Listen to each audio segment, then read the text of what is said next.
આ વાત છે આજથી લગભગ 42 વર્ષ પહેલાંની. ભારત દેશનું સૌથી મોટું રાજ્ય ઉત્તર પ્રદેશ અને એ રાજ્યમાં આવેલો એક જિલ્લો ગોંડા. તારીખ 12 માર્ચ 1982. એ વખતે ત્યાંના ડીએસપી એટલે કે ડેપ્યુટી સુપ્રિન્ટેન્ડન્ટ ઓફ પોલીસ હતા કેપી સિંઘ, કૃષ્ણ પ્રતાપ સિંઘ.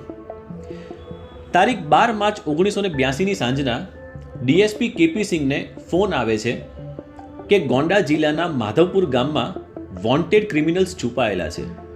એટલે ડીએસપી એમની ટીમને લઈને સ્થળ ઉપર પહોંચે છે. પણ ડીએસપી કેપી સિંઘને કલ્પના પણ નહીં હોય તેવી ઘટના તેમની સાથે ઘટી. તેમની જ ટીમના એક સબ ઇન્સ્પેક્ટર કે બી સરોજ તેમને ગોળી મારીને તેમની હત્યા કરી. આ ષડયંત્રની અંદર સબ ઇન્સ્પેક્ટરની સાથે હતા બીજા 17 પોલીસ ઓફિસર્સ. આ સમગ્ર ઘટનામાં 12 સિવિલિયન્સની પણ હત્યા કરવામાં આવી હતી અને એવું બતાવવામાં આવ્યું કે આ 12 સિવિલિયન્સ નહીં પણ ક્રિમિનલ્સ હતા. આ સમગ્ર ઘટનાને પોલીસ ડિપાર્ટમેન્ટે દબાવી દીધી હતી. પણ ડીએસપી કેપી સિંઘે એકવાર તેમના પત્નીને કહ્યું હતું કે તેમના ડિપાર્ટમેન્ટના ઘણા પોલીસ ઓફિસર્સ કરપ્ટ છે, રિશ્વત લે છે અને ક્રિમિનલનો સાથ આપે છે.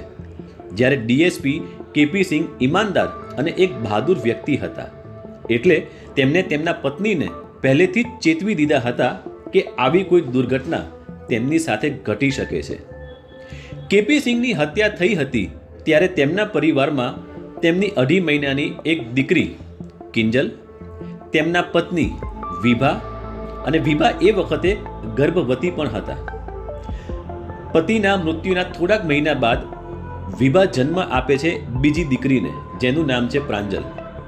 પતિના મૃત્યુ બાદ વિભાને સરકાર તરફથી નોકરી ઓફર કરવામાં આવે છે જે તે સ્વીકારી લે છે કારણ કે પરિવારની આર્થિક જવાબદારી હવે તેમના ઉપર હતી.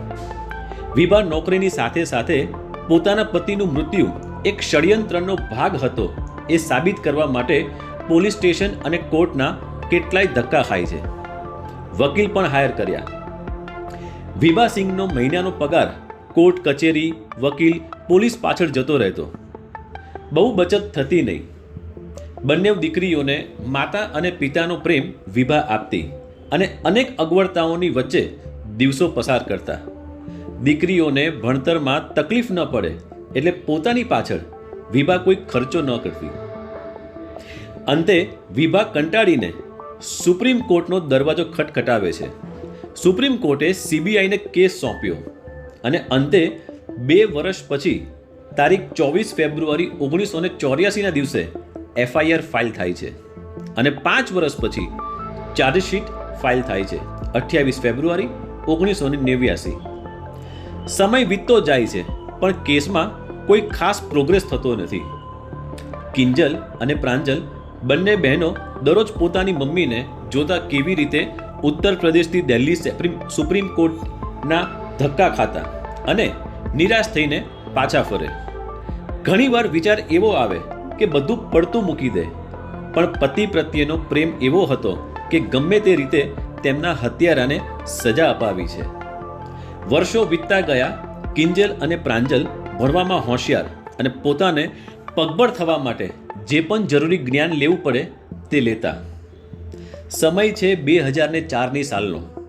કિંજલ અને પ્રાંજલ પર ફરી એકવાર દુઃખોનો પહાડ તૂટી પડ્યો. Vibha was diagnosed with last stage cancer. 2004માં જ વિભા કિંજલ અને પ્રાંજલને મૂકીને ચાલી ગઈ. પણ જતાં જતાં કહેતી જાય છે કે પોતાના પપ્પાના હત્યારાને સજા અપાવજો. વિચારો મિત્રો, વિભા સિંઘ અને ડીએસપી કેપી સિંઘનું લગ્ન જીવન ફક્ત 2.5 વર્ષનું હતું પણ 25 વર્ષનું કમિટમેન્ટ વિભાએ નિભાવ્યું. આવું આજે જોવા નથી મળતું. આને કહેવાય પ્રેમ અને સમર્પિતતા. કિંજલ અને પ્રાંજલ દિલ્હી રિલોકેટ થઈ જાય છે અને યુપીએસસીની પરીક્ષાની તૈયારી શરૂ કરે છે. 25 વર્ષની કિંજલનું એક જ ધ્યેય, જે પિતાને એને જોયા પણ નહોતા, જે પિતાનો પ્રેમ પણ નથી મળ્યો, એ પિતાને ન્યાય અપાવો અને પોતાના મમ્મીનું અધૂરું સપનું પૂરું કરવું. જીવન તો એને કહેવાય કે આપણે આપણા સપના તો પૂરા કરીએ, પણ મા બાપના સપના પૂરા કરીએ તો આપણું જીવન સાર્થક કહેવાય. વર્ષ 2007માં કિંજલ અને પ્રાંજલ યુપીએસસીની એક્ઝામ ક્લિયર કરે છે. કિંજલનો રેન્ક આવે છે ઓલ ઇન્ડિયા 25th અને પ્રાંજલનો 252. કિંજલ IAS ઓફિસર બને છે અને પ્રાંજલ IRS ઓફિસર બને છે.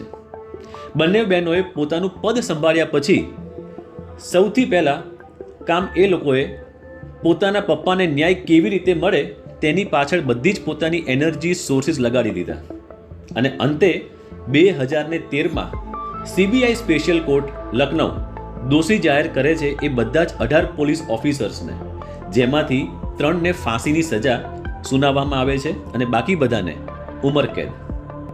31 વર્ષ લાગ્યા ન્યાય મેળવતા. આવી ધીરજ શું આપણામાં છે? મિત્રો, આ દીકરીએ એ કરી બતાવ્યું કે કદાચ કોઈ દીકરો પણ ન કરી શકે. ધીરજ રાખીને ન્યાયના રસ્તે ન્યાય મેળવીને બતાવ્યો. ખરેખર સેલ્યુટ છે આવી દીકરીઓને.